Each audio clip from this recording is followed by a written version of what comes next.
Baik, selamat pagi pemirsa. Apa kabar Anda pagi ini? Cerah ceria tentunya untuk mengawali hari yang baru. Berpikir yang positif dan tentunya juga jangan lupa untuk sarapan pagi sebelum menjalankan aktivitas tugas Anda yang belum sempat sarapan pagi.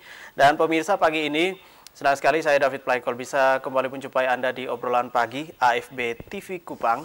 Pagi ini pemirsa kita akan belajar juga bagaimana kita juga untuk melihat cuaca di seputaran tempat tinggal kita ya di Kota Kupang, Nusa Tenggara Timur pada umumnya, dan informasi-informasi apa saja yang juga berkaitan dengan cuaca dan juga bencana alam tentunya, supaya kita bisa lebih tahu lagi, lebih mawas diri lagi terhadap situasi di sekitar kita berkaitan dengan bencana alam. Dan pagi ini pemirsa, saya sudah bersama dengan dua narasumber sekaligus, Bapak Robert Owen Wahyu selaku Kepala Stasiun Geofisika Kupang. Selamat pagi Pak Wahyu, apa kabar? Selamat pagi Pak David, kan saya baik-baik. Baik-baik. Selamat pagi pemirsa PB. Ya, dan yang berikutnya ini ya kayaknya sudah sangat familiar juga ya. Ya, Pak Bambang Setiajit, Kepala Stasiun Meteorologi Eltari Kupang. Selamat pagi Pak Bambang, apa kabar? Selamat pagi Pak David, selamat pagi pemirsa. Baik, nah ini kalau lihat Pak Bambang ini saya langsung kebayang nih puting beliung kemarin ya. Iya. Eltari di Liliba. Oke, iya, baik, tapi saya ke Pak Robert terlebih dahulu. Ini berkaitan dengan Nusa Tenggara Timur juga. Ya, tema kita pagi ini pentingnya edukasi dan mitigasi bencana. Nusa Tenggara Timur sekarang ini kita hampir setiap hari ada gemu famire. Ya. Ada TB kancing juga ya. Ya dalam tanda kutip ya, goyang ke kiri, goyang ke kanan nih. Saya perlu ikut juga sekali. Soal gempa ya, ini getaran gempa. Nah, mungkin pentingnya juga kita sebagai masyarakat awam juga mungkin ya, bagaimana kita juga untuk bisa lebih tahu lagi mawas diri terhadap bencana, baik itu bencana tentang gempa bumi itu sendiri. Ini seperti apa Pak Bambang? Baik Pak David. Pak Robert, ya. Awalnya mungkin saya akan mengawali dengan update informasi dulu buat para pemirsa bahwa hari ini tadi pagi sekitar jam 6.51 terjadi gempa bumi dengan kekuatan 4,5 di Larantuka. Ini kekuatan seperti ini dengan kedalaman pusat gempanya 24 km. Itu dampak di sekitar Larantuka itu hanya dirasakan lemah saja. Jadi ada gempa. Dan itu setiap hari ya kami ada merekam ada gempa bumi yang terjadi di wilayah kita Nusa Tenggara Timur. Itu pasti ada setiap hari. Apalagi kalau melihat dari awal tahun ini, rekor yang ada atau rekaman yang ada di stasiun Geofisika Kupang itu lebih banyak di sekitar Sumba. Jadi mulai selatan Sumba itu kebanyakan, selatan mulai dari timur sampai barat itu gempanya ada terus dengan kekuatan yang kecil ya, di bawah 3, 2 skala MMI. Tapi itu tiap hari ada. Sejauh ini iya masih skalanya rendah. Ya masih, kalau sekitar itu masih rendah, apalagi terjadinya di laut ya, agak jauh dari daratan, sehingga hanya gempa-gempa yang biasa saja tidak dirasakan, dan itu kejadian ada terus tapi. Nah, seperti yang ditanyakan tadi, bagaimana untuk bencana gempa bumi tsunami di wilayah kita NTT, saya akan sampaikan bahwa letak geologi kita itu memang berada di antara lempeng-lempeng besar dunia. Di selatan kita itu ada lempeng Indo-Australia, kemudian di sebelah timur lempeng Pasifik, yang itu bergerak terus. Kita berada di lempeng Eurasia namanya. Indonesia itu berada di lempeng Eurasia. Dan ini gerakan ada terus saling menekan sehingga terjadi wilayah-wilayah yang rawan terjadi gempa bumi, misalnya zona-zona patahan atau zona subduksi, atau kalau yang di kita selatan kita ada patahan besar yang kita namakan megatrust. Zona penyusupan yang di selatan Nusa Tenggara Timur itu berpotensi terjadi gempa yang sangat besar dan bisa menimbulkan tsunami. Demikian juga di wilayah utara kita, di utara Flores itu, sepanjang barat sampai timur semua ada, bahkan sampai di Bali ada yang namanya sesar naik Flores. Itu juga kalau melihat data historis yang pernah terjadi gempa bumi dan tsunami itu sangat banyak yang terjadi, sehingga memang masyarakat kita di NTT ini harus siaga gempa bumi dan tsunami karena memang kita berada di daerah yang rawan gempa bumi dan tsunami. Oke, jadi harus mawas ya, lebih mawas diri lagi. Tanggap terhadap gempa, pengetahuan dan juga kesiapsiagaan. Nah, ini untuk wilayah Nusa Tenggara Timur tentunya dari Stasiun Geofisika sendiri ini sudah memetakan nih daerah-daerah selain tadi yang sudah disebutkan Flores ini menjadi prioritas ya, semua daerah menjadi prioritas, tetapi ada yang menjadi ini nomor satu nih. Ini mungkin diinformasikan juga, Pak. Ya, baik. Untuk menentukan yang sebenarnya seperti yang Bapak sebutkan tadi, bahwa semua wilayah kita karena sesarnya itu memang memanjang secara kontinu. Misalnya zona subduksi atau megatrust di selatan itu memang memanjang secara kontinu, artinya tidak terputus. Kalau kita melihat dari selatan Sumba sampai Timor Leste sana itu tidak terputus sesar itu, patahan besar. Sehingga untuk potensi ada di semua tempat. Demikian juga yang di utara. Mulai dari ujung barat, daerah Manggarai ya, sampai ke Alor, bahkan sampai ke Maluku, itu sesar Floresnya tidak terputus. Ada. Artinya semua itu potensi.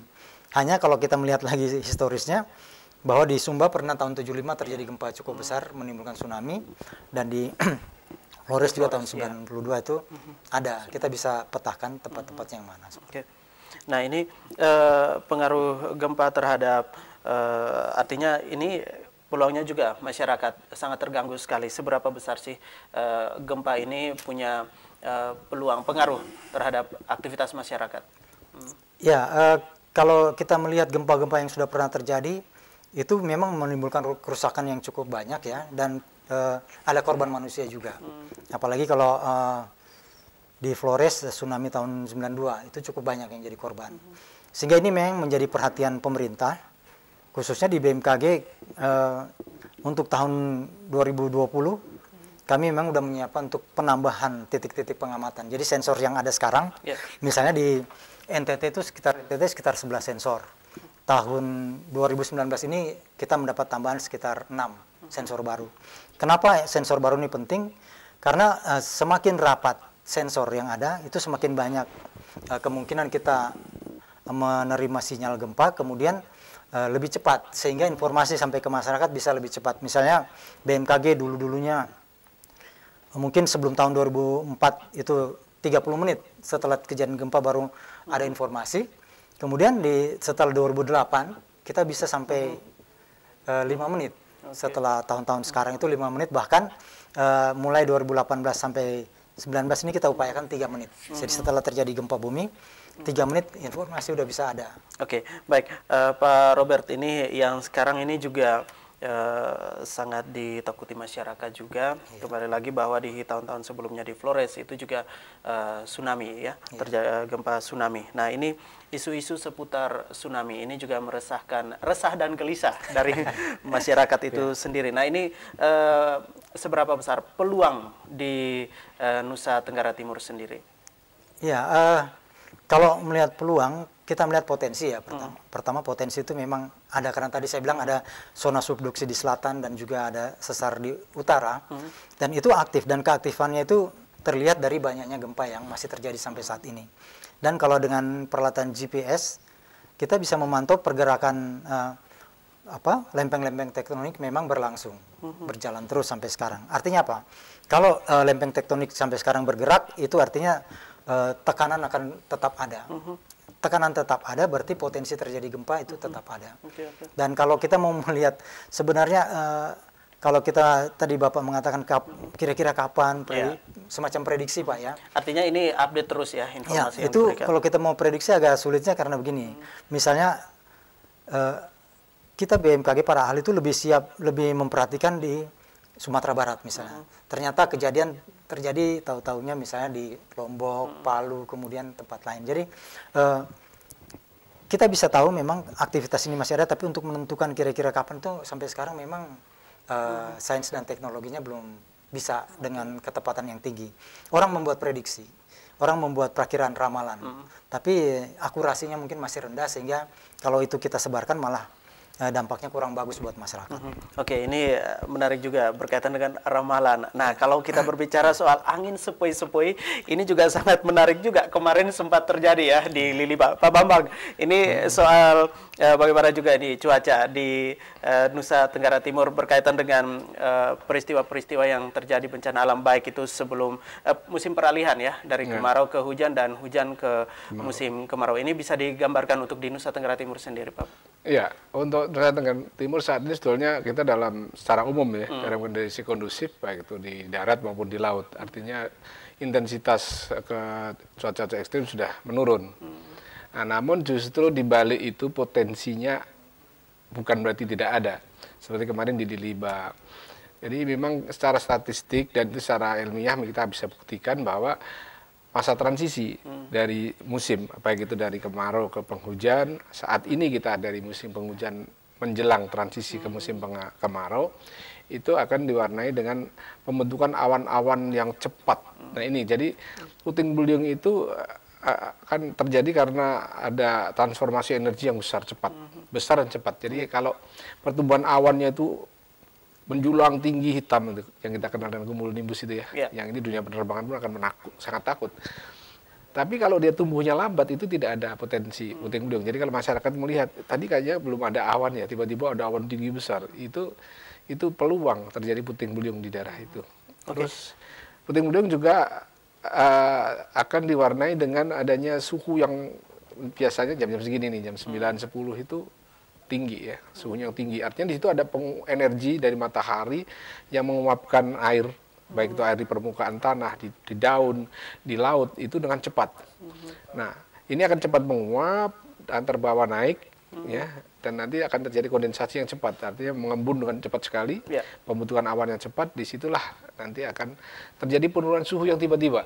Wah, tadi kalau Anda tadi pagi-pagi menjelang siang gini berasa panas, tapi tiba-tiba enak ya, sejuk ya. Itu sebetulnya melenakan ya. Ya, jadi dari kelenaan itulah sebetulnya potensi mengancam, yaitu potensi adanya puting beliung. Oke. Nah, ini masyarakat awam, Pak Bambang, ini seberapa penting berkaitan dengan tema kita, pentingnya edukasi dan juga mitigasi terhadap bencana. Nah, ini terhadap cuaca di Nusa Tenggara Timur pada umumnya, yang ini perubahannya juga sangat cepat sekali. Kalau kita lihat bahwa ini puting beliung ceritanya dalam tanda kutip ya, pilih-pilih tempat nih.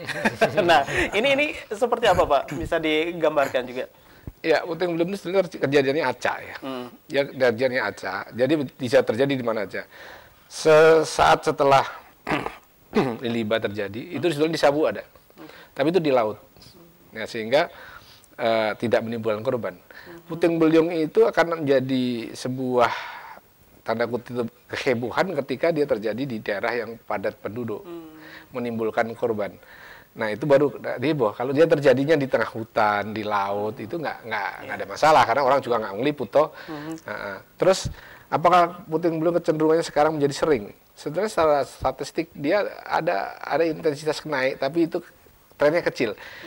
Yang jelas dari sisi frekuensi yang termonitor yang banyak itu. Misalnya begini. Dulu daerah-daerah jalur 40 ini kan masih hutan belantara, nggak ada orang. Mau puting beliung sehari 3 kali juga nggak ada yang ngaruh toh. Yang sekarang baru kejadian, ada laporan. Dulu nggak ada yang namanya WA, nggak ada media sosial, sehingga ada pun paling dari mulut ke mulut, sehingga sebarannya tidak luas. Jadi sebetulnya yang bikin kesan bahwa sekarang puting beliung itu menjadi banyak itu adalah sebetulnya dari sisi intensitas pemberitaan, baik itu dari masyarakat lewat sosial media maupun dari ya media-media yang mainstream gitu. Nah, yang ingin saya sampaikan kepada masyarakat bahwa sebetulnya kami sudah ada kalau untuk puting beliung ya, yang masih dalam jangkauan radar kami, itu kami berikan peringatan dininya seperti di Liba. Itu sebenarnya 1 jam sebelumnya kami sudah rilis. Cuma persoalannya ketika kami rilis, kami sebar di grup WA, di web. Nah, masyarakat kan tidak semuanya aware ya. Masyarakat kan juga belum better minded gitu ya, belum orang terhadap cuaca itu belum seperti katakanlah di negara-negara maju yang mau pertanyaannya bukan gimana cuaca di tempat Anda hari ini. Yeah. Jadi kita kan gimana, apa kabar, kan paling begitu saja. Nah, ini menunjukkan bahwa kita juga secara budaya juga belum, dan secara teknologi mungkin memang kesadarannya. Nah, itu juga. Oleh sebab itu ini salah satu event yang baik untuk membangkitkan kesadaran masyarakat, dan kami juga semakin intens menggalakkan, misalnya seperti saat ini kami hadir di sini untuk nanti mohon ke depan kalau ada pemberitaan dari yang itu tolong disebarkan, misalnya pakai running text atau apa ya. Terus dengan teman-teman BPBD, pemangku kepentingan. Nah, dulu ada orari ya, sekarang saya ngorari sudah ada. Mungkin sekarang dengan WA Group itu, sehingga ada multiplying dalam pemberitaan dari itu. Nah, tadi Puting Beliung sebenarnya hanya satu dari banyak bencana hidrometeorologi. 95% bencana itu adalah hidrometeorologi. Yang 5% itu domainnya Pak Robert. Tapi yang 5% itu begitu sekali menghantam langsung. Nah, itu. Jadi jarang-jarang, tapi kalau jagoan itu langsung dam gitu ya.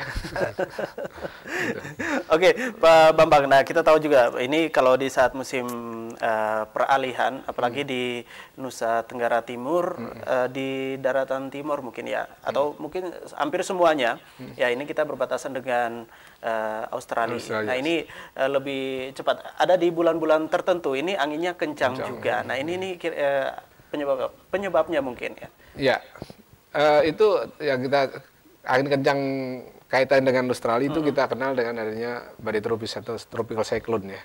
Nah, itu kami mengatakan pengamatan, dan itu secara empirik terbukti pasca 2010 itu sebenarnya frekuensinya jauh berkurang di selatan.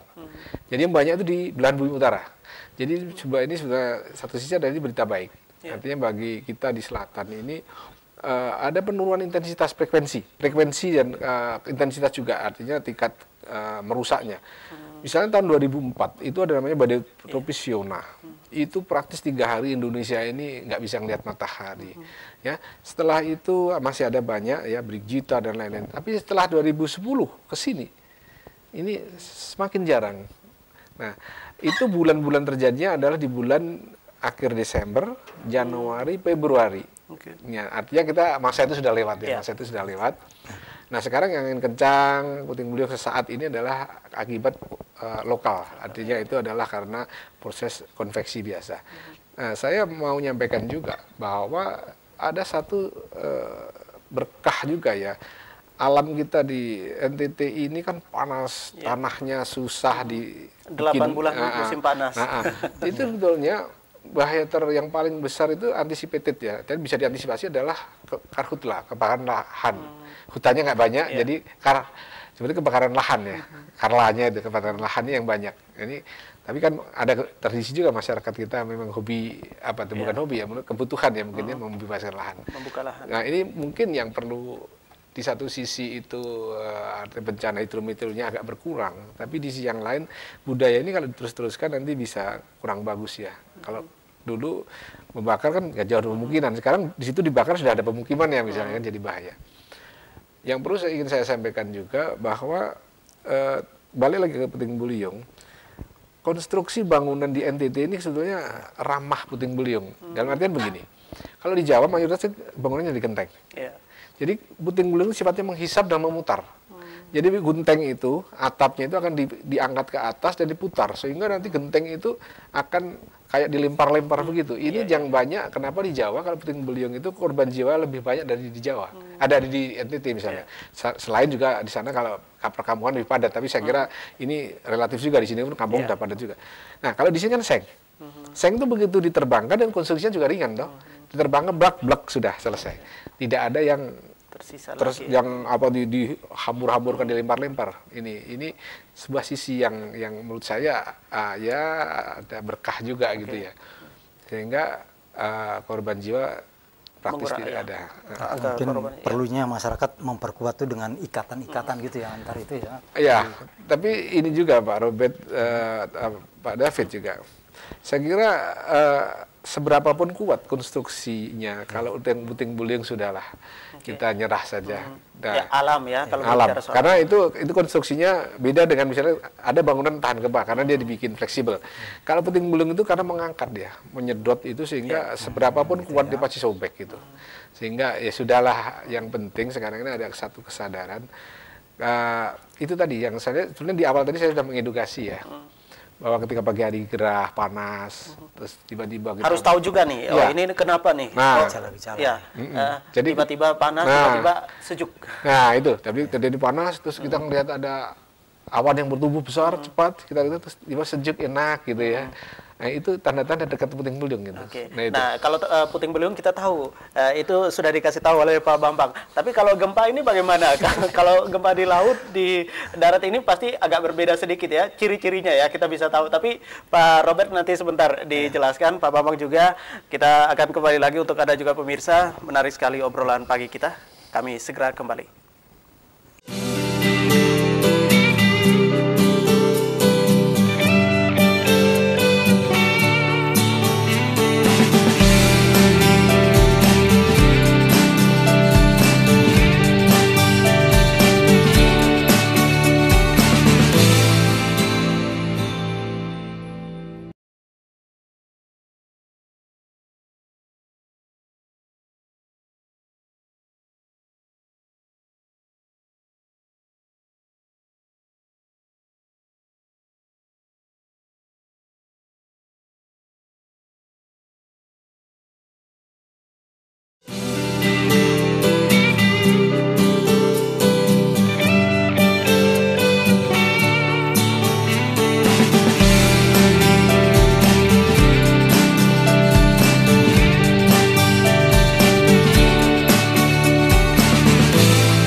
Baik, itu kembali di obrolan pagi pemirsa tentang pentingnya edukasi dan mitigasi bencana.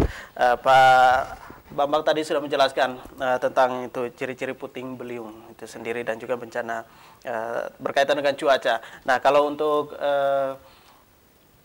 gempa sendiri, nah ini kemarin tadi ya, sempat tadi ini terdeteksi di Flores. Ya, nah ini mungkin bisa digambarkan juga Pak Robert, dikasih tahu tentang ini ciri-ciri perbedaan antara gempa yang pusatnya di laut dan juga di darat. Ya, kalau kejadiannya itu sama ya, kita tidak bisa melihat bahwa oh ini akan terjadi gempa di laut, di darat. Paling setelah terjadi gempa, sinyalnya masuk ke tempat kami, misalnya di stasiun geofisika, kemudian sinyal itu diproses, berhasillah ini di darat, di laut. Itu cirinya tidak ada. Tapi sebenarnya apa ini pengaruh juga bisa kita baca ya, masyarakat awam kembali lagi ini bisa kita baca juga, kita rasa juga mungkin dari udara atau seperti apa? Oh enggak, tidak ada hubungan dengan udara. Kalau seperti gempa itu hanya betul-betul karena pusatnya ke dalam ya, ke dasar dari permukaan ke dalam itu terjadi apa namanya tekanan tegangan itu di dalam tanah jauh, bahkan sampai bisa ratusan kilometer ke bawah. Sehingga sebenarnya enggak. Hanya barangkali ya, itu fenomena tadi yang dikatakan bahwa kira-kira ada enggak ciri-ciri. Sebenarnya memang ada perubahan medan-medan di bumi ini, misalnya medan panas, medan tekanan, medan magnet, dan sebagainya. Karena itu terdeteksi. Kalau penelitian-penelitian yang dilakukan sekarang itu bisa sampai bahkan ke ionosfer. Kira-kira itu perubahan ion-ion yang ada di ini ada korelasi dengan setelah terjadi gempa, termonitor bahwa ternyata ada perubahan. Medan magnet pun, kami BMKG itu melaksanakan sebenarnya prediksi juga dengan memperhatikan perubahan medan magnet. Hanya seperti saya sampaikan tadi bahwa sebenarnya akurasinya masih sangat rendah, sehingga itu barusan merupakan wilayah peneliti saja, belum bisa dijadikan konsumsi masyarakat. Walaupun sebenarnya fenomena, misalnya sekarang, contoh di gempa Aceh, itu orang mengatakan di sana tidak ada binatang yang mati. Rupanya memang ada perubahan medan, mungkin medan magnet atau apa, bunyi atau suara yang binatang bisa mengindra, manusia tidak bisa. Sehingga pada saat terjadi itu mereka merasakan mereka terganggu dan menjauhi pantai. Nah ini kalau kita berbicara soal Aceh ini 2004 ya. Nah sekarang 2019 ini sudah beberapa tahun berjalan. Tentunya juga ini kalau kita berbicara soal peralatan semua serba canggih ya. Kalau berbicara kemarin pakai SMS ya, nah, sekarang ini WhatsApp. Nah ini kira-kira dari geofisika sendiri ini seperti apa soal peralatan dan juga untuk pencegahan dini? Kalau peralatan dari mulai sensor ya, sensor pengamatan, kemudian sistem komunikasi, sampai analisa dan sistem diseminasi, penyebarluasan informasi. Nah, BMKG sebenarnya kalau yang saya ikuti, saya kebetulan memang sempat dinas di Jakarta tahun 2017, hampir 1 tahun lebih 4 bulan. Tahun 2017, 18, 19 sebenarnya itu anggaran untuk pemeliharaan peralatan atau penambahan. Penambahan tuh kami minim sekali sehingga tidak ada penambahan, kurang sekali pada tahun 2017-18. Dan tahun syukurnya tahun 2019 ini ada penambahan yang lumayan. Ada sekitar 100 sensor baru yang akan di deploy, akan dipasang di seluruh Indonesia. Dan kita memang kebagian sekitar 6. Dan ini diutamakan memang melengkapi daerah-daerah yang memang dicurigai akan terjadi gempa besar. Itu kira-kira lebih banyak ke sana. Jadi lebih prioritasnya di daerah-daerah yang sudah pernah terjadi. Iya, terjadi gempa besar. Dan kita mengkhususkan juga pengamatan di sesar-sesar aktif. Misalnya di Sumatera itu sepanjang utara sampai selatan itu diamati betul sesar-sesar aktifnya, sehingga pemasangan sensor itu banyak di sana. Termasuk misalnya di Jawa, sesar misalnya di Jogja, Opak, kemudian di Jawa Barat, sampai ke Sulawesi itu sesar Gorontalo, Palu Koro, itu apalagi Palu Koro yang kemarin sempat terjadi gempa. Itu dipasang peralatan yang cukup banyak dengan sistem pengamatan yang kita sebut dengan mini regional. Kalau untuk di NTT sendiri itu NTT untuk sesar aktifnya tidak seaktif yang tempat lain, sehingga kita tinggal penambahan tempat-tempat yang kosong. Dan tahun depan itu akan ditambah lagi. Walaupun mungkin tahun ini kita cuma dapat 6, tahun depan kita bisa tambah lagi untuk Oke. Nah, ini seberapa besar juga kalau kita berbicara soal bencana gempa bumi di laut ini, peluangnya juga kalau mau dibilang sangat besar sekali. Nah, ini pengaruh juga seperti yang tahun-tahun kemarin, pelajaran dari tahun-tahun kemarin juga, dan juga seperti yang bencana Aceh itu sampai kapal ke darat. Ya, ke darat. Nah, ini kolaborasi tentunya dengan baik itu dari pelayaran itu sendiri. Ya, untuk BMKG kami sudah memberikan informasi ya. Kalau dulu misalnya dengan skala waktu 5 menit setelah terjadi gempa, kemudian sudah ada informasi apakah gempa ini berpotensi tsunami apa tidak. Sekarang kita bisa perkecil, bisa 3 atau 4 menit. Bahkan mungkin setelah tambahan 100 ini kita bisa sampai 3 betul. 3 menit itu udah dapat informasi apakah gempa ini potensi tsunami. Dan sekarang ini seluruh Indonesia itu mempunyai grup-grup WA atau grup Telegram yang begitu cepat, sehingga informasi ini sudah sampai ke semua stakeholder. Bahkan di dalam grup-grup WA seperti yang kami punya di sini, itu semua stakeholder yang menangani kebencanaan, ada BPBD, kemudian kesehatan sosial, dinas-dinas sesar, kemudian ya bahkan sampai ke media, beberapa wartawan mungkin. Bapak belum masuk ke sana, tapi itu hampir semua wartawan ya Pak Bambang. Di sini kita masuk. Nah, ya kita masukkan ke sana supaya kenapa itu masuk ke wartawan? Supaya informasi ini betul-betul cepat tersebar luas ke masyarakat, sehingga kalau tadi misalnya 5 menit sudah tersampaikan ke grup-grup itu, kita harapkan itu lebih cepat ke masyarakat dan masyarakat bisa tahu kalau gempa ini terjadi di laut dan potensi tsunami, masyarakat sudah bisa mengambil langkah untuk cepat meninggalkan pantai. Oke, nah ini Pak Robert, ini potensi tsunami. Terus kalau kita lihat di YouTube mungkin ya, ini belajar dari bencana alam ya. Ini gempa tahun-tahun kemarin ini, kalau gelombangnya besar, gelombangnya tinggi. Nah ini nih, ini apakah semuanya seperti itu atau bagaimana nih? Apakah kalau gelombangnya besar, itu ya ombaknya besar ini karena ada gempa? Atau seperti apa? Ya, gelombang tinggi itu udah mesti karena gempa dan tsunami. Ini Pak Bambang malah setiap hari itu mengeluarkan kalau ada ini nanti Pak Bambang nyambung ya. Ada mengeluarkan informasi bagaimana di laut kalau ada potensi gelombang tinggi, itu Pak Bambang tiap hari mengeluarkan. Bahkan kalau memang ada sesaat yang penting di warning betul ya Pak Bambangnya, itu tidak mesti seperti jadwal rutin. Nah, kalau untuk tsunami karena gempa bumi memang ada persyaratannya. Secara umum kekuatan gempanya besar. Biasanya di atas 7. Kekuatan magnitudenya di atas 7. Kemudian terjadi di laut. di laut itu dengan kedalaman dangkal. Jadi kalau pusat gempanya dari permukaan tanahnya itu sampai ke pusatnya itu di bawah 70, kurang dari 70 kedalamannya kilometer, itu termasuk persyaratan. Tadi jadi di laut, kemudian kekuatan di atas 7, gempa dangkal, dan yang penting juga adalah terjadi pergeseran dasar laut arah vertikal. Jadi dia naik atau turun. Jadi gempa itu menyebabkan dasar laut itu akan patah arah ke atas atau ke bawah. Kalau dia arah mendatar saja, itu kemungkinannya agak kecil. Jadi walaupun tadi misalnya 7, di atas 7 mungkin 7,5. Tapi kalau mendatar, tapi kalau dia di laut tapi mendatar, itu kemungkinannya agak kecil. Tapi kalau dia naik atau turun, nah itu yang potensi terjadi. Dengan ciri-ciri persyaratan itu, kemungkinan gempa itu menimbulkan tsunami. Makanya BMKG kalau gempanya seperti itu, kemudian mereka merilis, nah ini kemungkinan ada tsunami. Oke, Pak Bambang silakan melanjutkan. Iya, jadi gelombang itu secara umum kan pembangkitnya itu angin. Ya, kedua adalah gempa bumi, ketiga adalah tanah longsor, yang keempat adalah percobaan nuklir. Jadi yang paling umum itu adalah angin. Nah, kalau angin itu domain saya dan teman-teman di meteorologi. Kami akan selalu berikan rilis setiap pagi, sore, bahkan kalau perlu ya kita warning, itu rutin. Jadi teman-teman, bahkan kemarin kami baru selesai adakan selah lapang nelayan. Jadi teman-teman nelayan ini kita undang, kita kasih edukasi bagaimana sih mendapatkan informasi, mengetahui gelombang yang tinggi, sehingga mereka kan melautnya itu kan bukan hanya 1-2 jam. Mereka melaut kan bisa berhari-hari. Jadi kalau sekarang ini kondusif, tapi apakah 3 hari ke depan akan kondusif juga? Daerah mana yang aman itu kami rilis, karena perakiraan gelombang kami sampai dengan seminggu ke depan. Nah itu jadi untuk keamanan. Jadi kalau nyambung Pak Ruben tadi, kalau tsunami itu ada didahului oleh gempa bumi.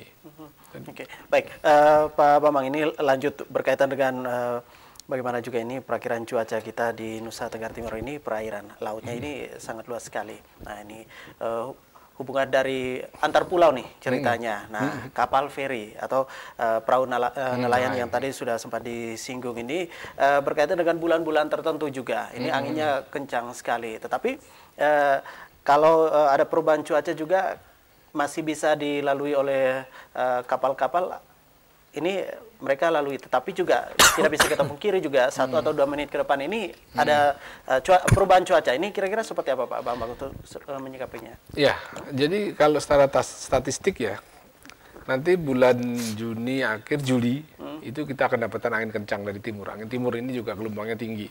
Jadi nanti akan terganggu juga laut kita sampai Juli, Agustus.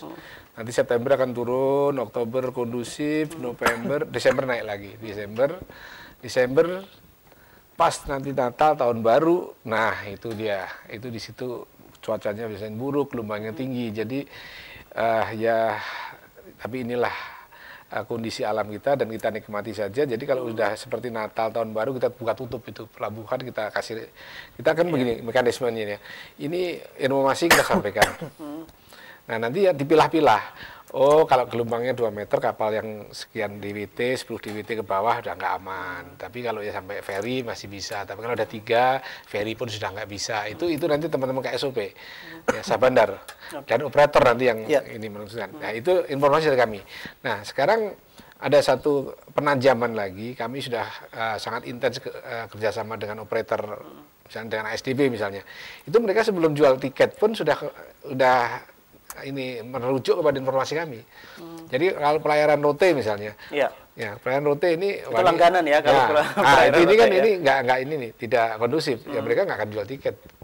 Kan khawatirnya mereka jual tiket ternyata nggak bisa layar atau ke alor. Nah kalau ke rute ini bisa kita siasati dengan begini.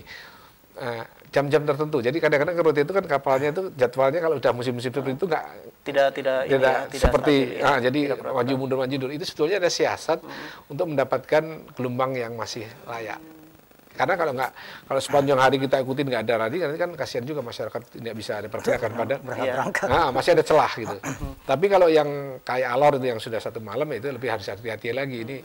Itu lebih mengaturnya lebih, apalagi kalau yang jarak jauh. Cuma yang biasanya jarak jauh kan kapalnya besar-besar. Jadi kapal-kapal besar-besar ya lebih bisa menahan ombak. Jadi kita bekerja betul-betul mendapatkan informasi detail dan kita punya suatu forum komunikasi yang intens di antara pemangku kepentingan, dan kami sebulan sekali bertemu.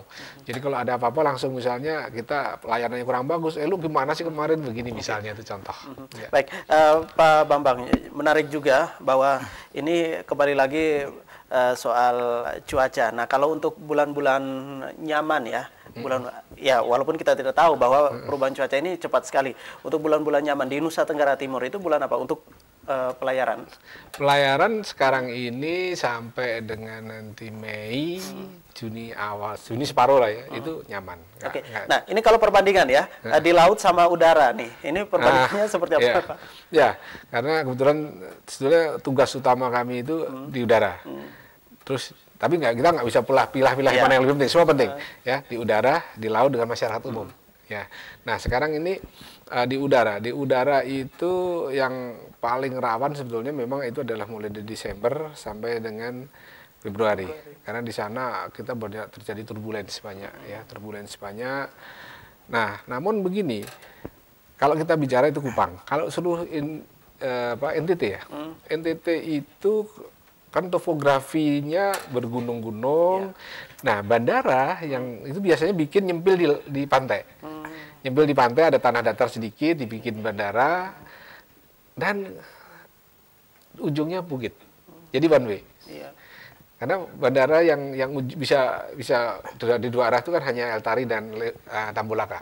Lainnya itu ujungnya bukit. Jadi mau nggak mau harus satu arah. Begitu nanti ada awan, ada visibility yang terganggu, sudah itu biasanya akan return to base, balik lagi atau dialihkan. Bahkan kita punya satu bandara itu negeri di atas awan, Ruteng. Nah, Ruteng itu kalau sudah musim awan, itu sudah tertutup, plek, sudah visibility itu jarak pandang mungkin kita jalannya bisa tabrakan gitu ya. Apalagi pesawat gitu, jadi itu sudah nggak ada penerbangan sama sekali. Jadi karakteristik alam di NTT ini untuk penerbangan sebetulnya harus dituntut dengan bekerja yang sangat-sangat profesional, sangat teliti. Saya tidak mengatakan berbahaya, tidak. Ya. Dunia penerbangan adalah dunia yang paling aman. Ya, ada studi di Amerika, jumlah orang yang ditendang kuda itu lebih banyak daripada korban kecelakaan pesawat. Jadi artinya dunia penerbangan dunia paling aman. Karena apa? Kita zero tolerance terhadap hal yang memungkinkan terjadi insiden dan insiden. Jadi hal yang kecil pun kita akan hindarkan. Tapi memang kalau itu sebabnya kalau saudara-saudara saya kalau lagi ada penerbangan kok ini penerbangannya ditunda bahkan dibatalkan, ya mohon, itu bukan keinginan untuk tidak membuat nyaman, tapi itu semata-mata adalah keamanan. Oke. Baik, nah ini kembali lagi tentang pentingnya untuk bagaimana kita untuk memberikan edukasi juga terhadap publik berkaitan dengan baik itu gempa dan juga ini berkaitan dengan cuaca ya, angin di Nusa Tenggara Timur sendiri. Ini mungkin saya dari Pak Robert. Iya.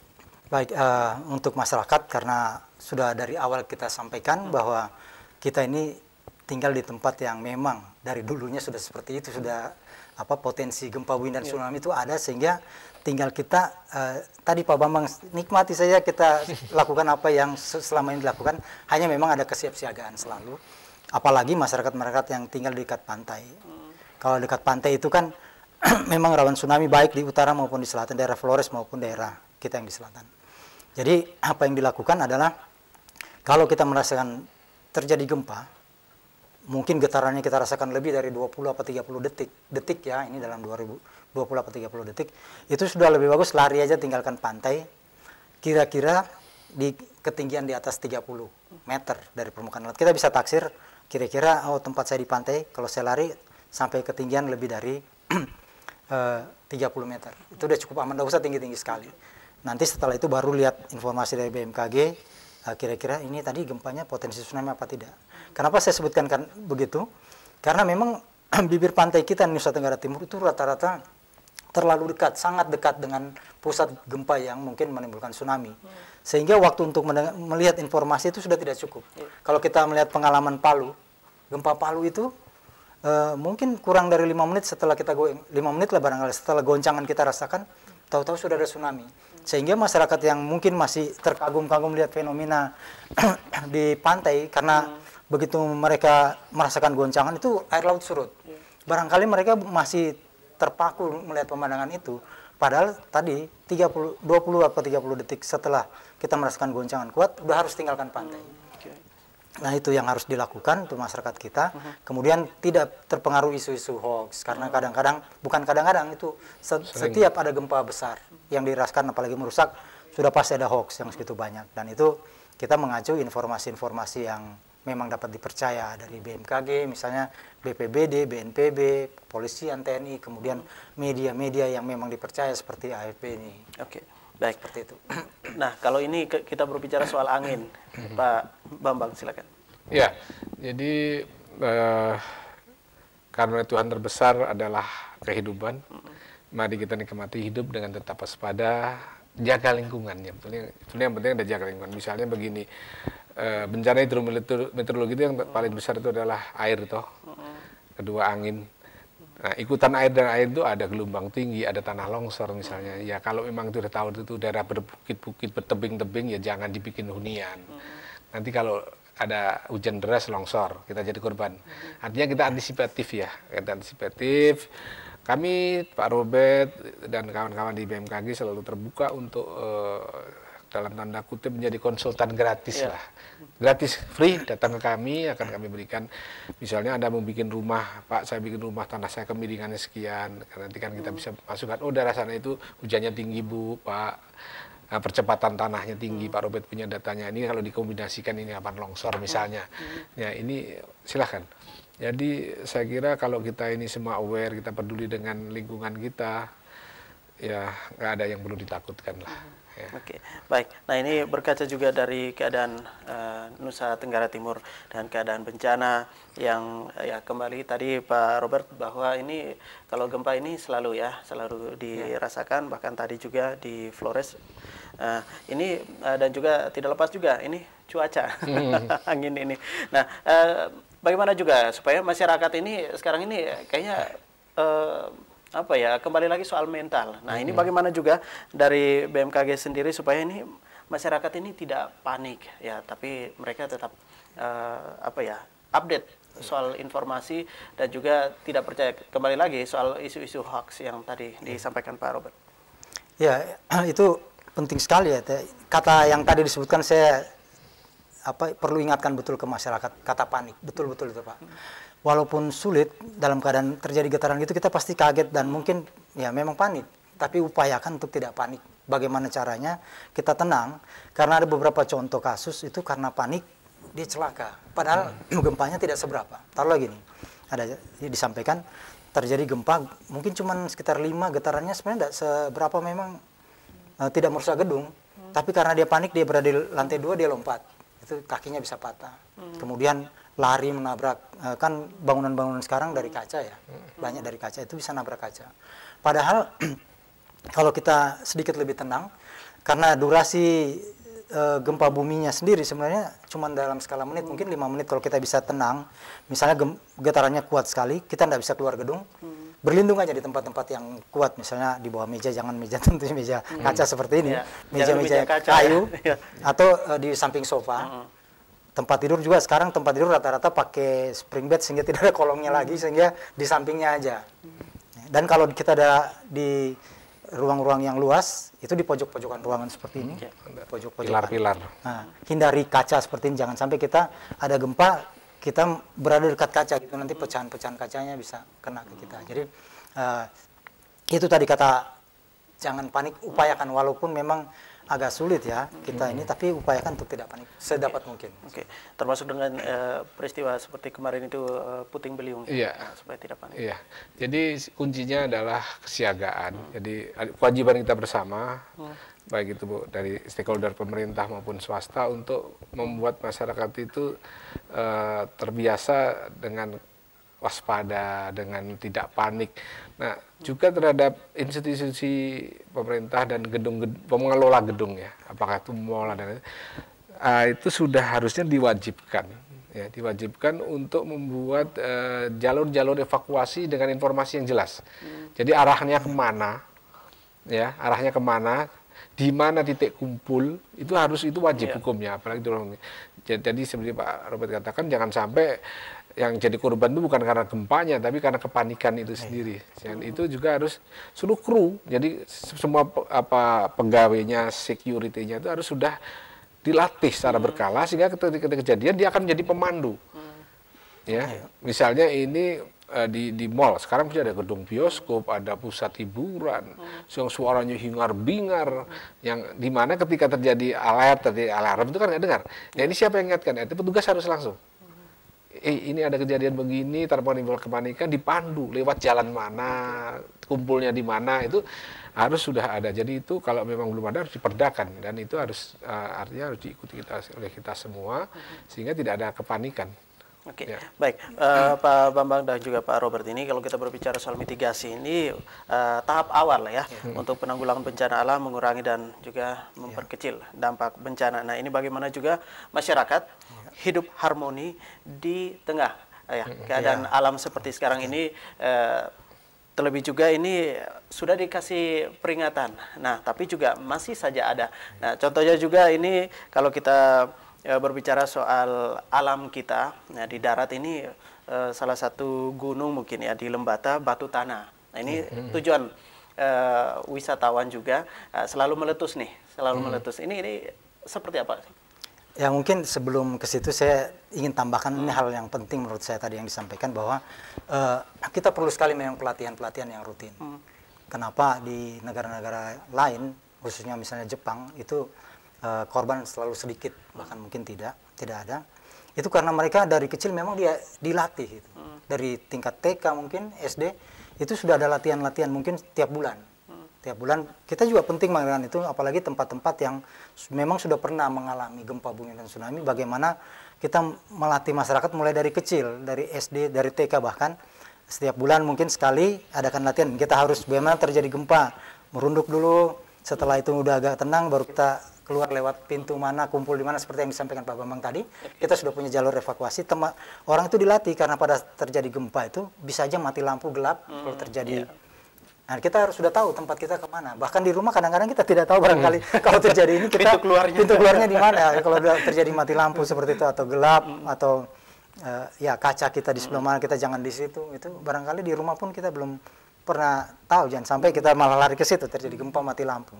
Nah itu terus menyambung tadi yang ditanyakan, pertama sebenarnya seperti di awal ya saya sampaikan bahwa BMKG itu domainnya sebenarnya untuk gempa bumi dan tsunami itu yang disebabkan oleh pergerakan tektonik, lempeng tektonik. Sedangkan kalau gunung api itu sebenarnya domainnya PVBMG, Pusat Vulkanologi dan Mitigasi Bencana. Itu di bawah Badan Geologi, Kementerian Energi Sumber Daya Mineral. Nah itu sebenarnya punya mereka. Tapi kami kadang-kadang berkoordinasi juga. Kalau ada terjadi yang seperti itu, dirasakan orang tanya ke BMKG, BMKG memberikan informasi seperti itu. Kalau untuk hanya gempa-gempa, sedangkan dampaknya kan bukan cuman getaran, kemudian lava barangkali, kemudian yang tapi yang langsung dan BMKG barangkali dengan Pak Bambang itu vulkanik. Debu vulkaniknya itu biasa Pak Bambang mungkin bisa memberikan gambaran yang lebih detail. Oke, silakan Pak. Ya, satu hal yang kita mungkin bersyukur juga di NTT ini, kita tidak punya gunung aktif yang kemudian saya lama dinas di satu provinsi yang punya gunung api itu sampai 7 aktif di Jawa Timur. Jadi mulai ada Raung, mulai ada Kelut, ada Bromo. Dan ketika kejadian-kejadian besar itu yang jadi momok paling menakutkan adalah vulkanik esnya. Jadi debu vulkaniknya. Itu kan sangat-sangat mengganggu penerbangan dan kita harus memantau kemana pergerakannya, seberapa luas sebarannya. Karena itu kalau sampai terhisap oleh mesin pesawat, maka itu bahannya kan kuarsa. Kuarsa itu adalah bahan baku dari pembuatan kaca. Jadi ketika dia terhisap oleh mesin jet, di dalam ada suhu yang ratusan derajat Celcius, itu berubah jadi debu kuarsa ini menjadi kaca. Sehingga dia otomatis mesin itu, engine-nya akan jadi macet, karena dia sudah tertutup bearing-bearingnya. Ini kejadian nyata tahun 82 ketika Gunung Galunggung meletus, David belum lahir ya. belum Ya, lahir. belum. 82 ya. Ya, oke. Itu Nah, masih di awan-awan. awan di awan-awan ya. Waktu itu saya sudah di Jakarta, saya lagi pendidikan, itu sebuah Boeing 747 punyanya British Air, itu dia tuh melintas menuju ke Brisbane, Australia. Ketika semua pesawat itu sudah menghindari jalur itu, entah kenapa ini pesawat satu ini masih tetap masuk. Nah, itu dia sampai di atas Purwakarta minta izin balik untuk landing di Halim Perdana Kusuma, waktu itu bandaranya masih ada di Perdana Kusuma. Nah, ketika landing di sana, maka dari 4 engine itu hanya 1 yang hidup. 3 engine sudah mati semua. Jadi itu last minute, lewat sedikit aja udah 4-4-nya mati, amblas itu sudah. Nah ini, makanya kita ini nggak bisa bekerja itu di kotak-kotak ya. Artinya ketika terjadi itu, kita bersinergi. Dan bersyukur pemerintah sekarang ini koordinasinya sudah sangat kuat ya. Itu juga berkat teknologi juga, tapi kan teknologi pun kalau nggak ada keinginan baik kan juga nggak ada ya. Artinya sekarang kita sudah on the track, dan masyarakat saya kira harus kita layani untuk keselamatan dan kenyamanan mereka. Oke, baik. Nah, ini sangat penting sekali juga informasi yang diberikan oleh baik itu Pak Robert dan juga Pak Bambang untuk kita semua, dan semoga bermanfaat. Dan yang paling terakhir juga ini dari baik itu dari geofisika, dari stasiun meteorologi ini di 2019 ini tetap memantau ya. Selalu ya. 247. Oke. Baik. Oke, terima kasih sekali lagi informasinya Bapak-bapak sudah hadir di studio, dan juga untuk Anda pemirsa yang sudah menyaksikan obrolan pagi ini, semoga dengan obrolan pagi ini bisa memberikan lagi manfaat untuk kita semua, bagaimana kita juga untuk bisa lebih mawas diri lagi, menjaga agar lingkungan sekitar kita, merawat alam kita supaya tidak terjadi hal-hal yang paling kurang ya, mengurangi hal-hal yang tidak kita inginkan berkaitan dengan alam, dan juga cepat peka terhadap apa yang terjadi berkaitan dengan obrolan pagi kita, pentingnya edukasi dan juga mitigasi bencana. Semoga bermanfaat untuk kita semua pemirsa. Di kesempatan kali ini kita jumpa lagi di lain waktu, lain kesempatan dengan tema obrolan yang berbeda. Saya David Blaikol, sampai jumpa. Baik.